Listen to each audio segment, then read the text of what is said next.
What up, y'all? What up? Good evening, y'all. This is Kevin Kinckle from the Kevin Kinckle podcast. Super Bowl week. You already know what it's hitting for. And I got a special segment for y'all. I am going to talk about who I think is going to win, the highs and lows of the game, who's going to do what. But that's not what this podcast is about. This is the special podcast where we're highlighting two African-American men. And I like to remind y'all, we are all experiencing NFL history, having two African-American men start as quarterbacks for the Super Bowl.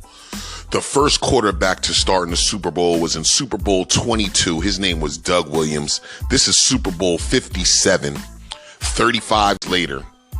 And now we have two African-American quarterbacks. This segment isn't going to be highlighting them. It's going to be highlighting their fathers. And I'm going to talk about the importance of African-American men being present in their children's lives and using these two as role models or examples of why it's important to be in their lives, the work that these gentlemen put in and sowed into their sons' lives so that they're able to reap a good harvest on the football field, and all those people that are around them are able to benefit, all the way down from teammates to college teammates to people in the city, the people that are around them, and all the people that they are impacting. So we have Varian Hurts, who is Jalen Hurts' father, and we have Patrick Mahomes Sr. So we're going to be highlighting them. We're going to be talking about the importance of the African-American man in the household, not only African-American men, but all men in the household, and why it's important for them to be. I'd like to give you some information about the two fathers before we do anything else, just so you get a feel of the backgrounds of these two gentlemen that raised these two men to be the quarterbacks that they are today. We have Patrick Mahomes Sr., same exact name as his son. He was born in 1970. He actually played Major League Baseball from 1992 to 2003. He was one of three children. His father worked for an oil company. He coached Mahomes' youth baseball team. His mother was a nurse. She got into an accident when Mahomes was 7 years old. This is Mahomes Sr. was 7 years old, and it required her to use a wheelchair to get around. So he helped his father out a lot with his mother as well. He went to Lindell High School in Lindell, Texas. He played football and basketball in high school and was a fierce competitor who refused to eat or talk after losing a game. Same thing that happened with his son. He was also a member of the National Honor Society and had the second highest GPA in his class. That's dope right there. He received a scholarship to Arkansas to play baseball, and he walked on the basketball team. He has two children with his ex-wife, including Patrick Mahomes, starting quarterback for the Chiefs, of course. Very superstitious, and he was as a baseball player, to the fact of he would drive the certain route to the game each time, certain clothes he would wear. And just to give an example of how things are passed down, this isn't any character traits or anything, but the superstitions are passed down because the son is looking at his father. So he mimics those antics as up to today. He was actually pushing for his son to play baseball instead of football because of the potential of the bodily harm, but he still heavily supported his son, declaring eligible for the draft because that's what his son wanted to do, and he didn't want to get in the way of his son's future. He's 51 years old now, and like I said, he was a good professional baseball player. Averaged like 30 points a game in basketball. He was an all-honors football quarterback, so he was athletically gifted in all areas, but he chose baseball. His son, Patrick Mahomes, chose football. Next, we have Avian Hurts. Avian Hurts, Jalen's father, is married to Pamela Hurts. They have two sons and one daughter. His oldest son was ahead of Jalen Hurts by, I believe, 4 years. So Jalen, his father and his brother, and he basically had daycare, which his father said in a quote, pretty much just following them around. He was introduced to the game at a young age. He loved it, and he just followed in his father and his brother's footsteps. Avian Hurts received a football and track scholarship to Howard. He graduated from Howard with a bachelor's degree in marketing. He received an all-conference award as a senior offensive lineman. He was a 6-time All-American in track and field. And you could be a 6-time All-American in track and field because track and field has 2 seasons. So it's not just your winters. It's not just your one season for the whole year. They have 8 seasons, winter and spring, for the whole year of track. So that's how he was able to get those 6 awards. He coached his son in football from Pop Warner all the way up to high school, and he currently is still a high school coach. So Avian Hertz instilled a whole bunch of the principles that he used from his sports background, from him getting a scholarship from college, from him doing all the things that he did. And one of the things that he mentioned was his cool, calm, and collective demeanor, which he obviously passed down to his son, Jalen Hurts. And it's beneficial to Jalen Hurts because Jalen Hurts, he had a lot of adversity in his career.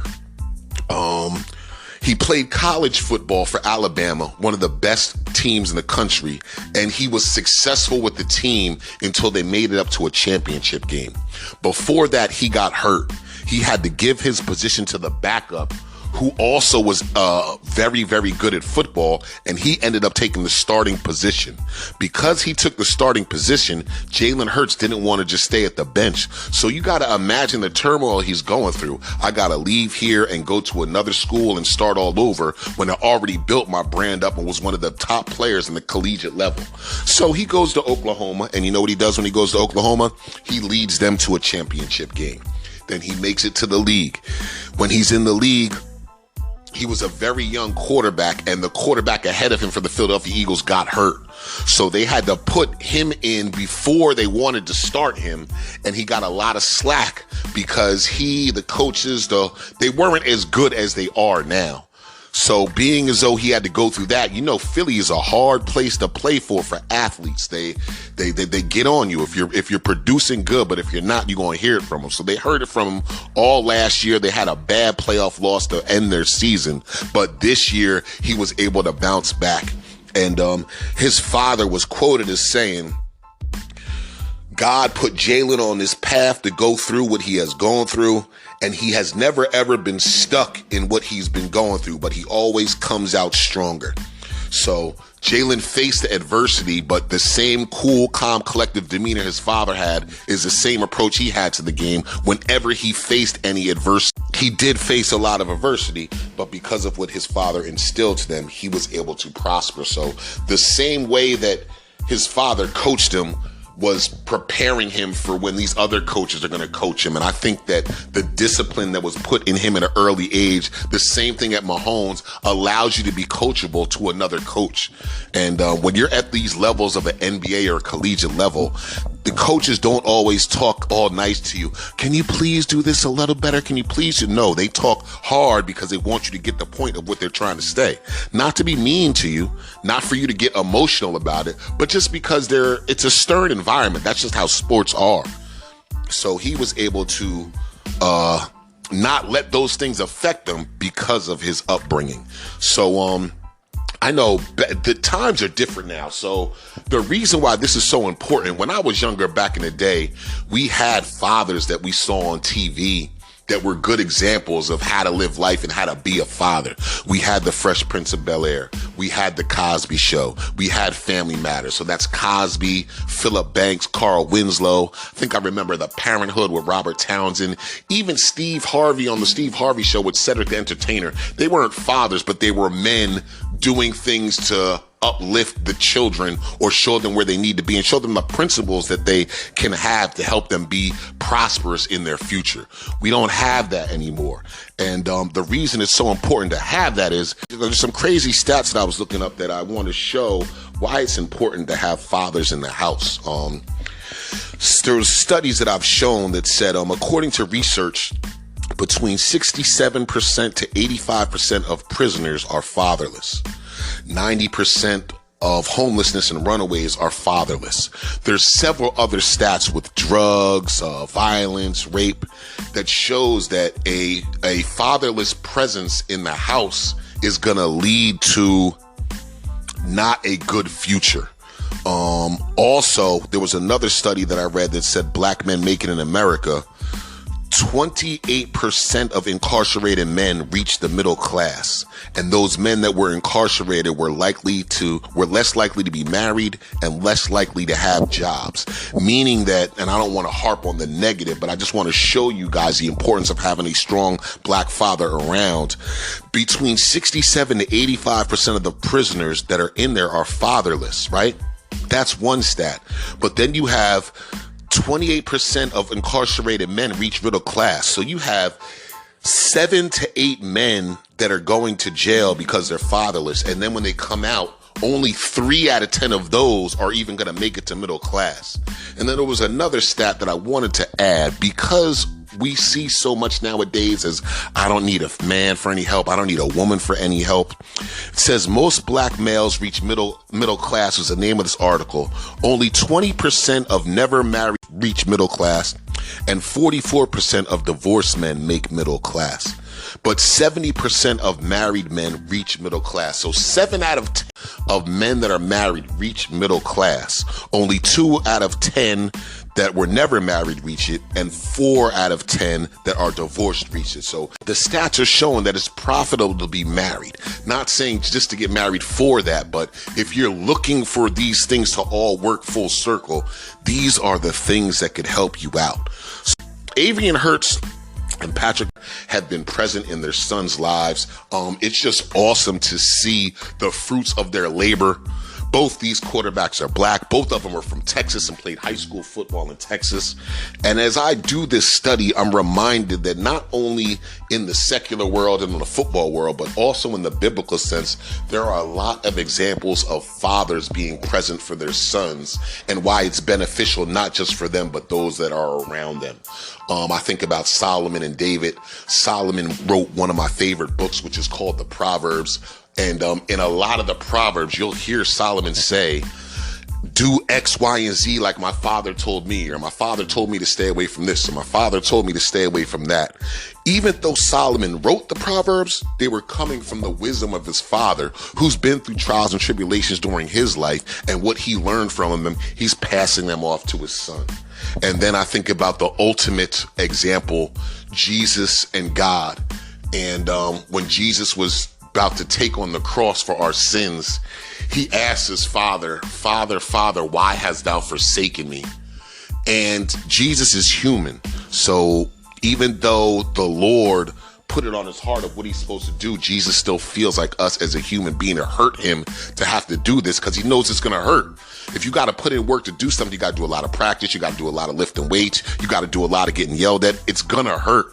So this is a whole different level, because Jesus is doing this for the whole world, and God saw the benefit of what it was going to be for the whole world, and Jesus did too. So Jesus was able to lay down how he felt and say, not thy will, but your will be done. Like, look, I don't want to go through this, but I will, because it's your will. And it's not just going to benefit me, but it's going to benefit everybody. And it's the same thing with these fathers. Raising their children up the way that they didn't just benefit them and their family. It's benefiting others. It's benefiting the whole team. It's benefiting the cities that these players come from, because as you can see right now, the Super Bowl is a really big deal. So it's benefiting everybody who is in touch or has a hand with them. Great to see these black men break the narrative, and you know all the negativity that we see surrounding black men, blacks in general, crime, murders, violence, not getting along with females. That's what the media or the things that are trending feed us, right? But these fathers are showing that there's something different. And I also want to add, that's not only the same thing in the world, but it's the same thing in the football world. For a long time, the black quarterback was frowned upon. Like I told you before, Doug Williams was the first black quarterback to win the Super Bowl back in 1988, Super Bowl 22. This is Super Bowl 57. And when black quarterbacks, when they're seen on the radar, most of them think athletic. They could run. They might not be that good at passing the ball, but they could run. So we'll switch them from quarterback to a receiver, which they did with a lot of quarterbacks. But these two gentlemen and fathers stood on their square and made sure, look, my son is going to be a quarterback. This is what he wants to do. And they follow through and they flow through. And now we're seeing the fruits of their labor. So this is just off the hook, man. Both of these parents did a wonderful job raising their children. And now there's 2 African-American men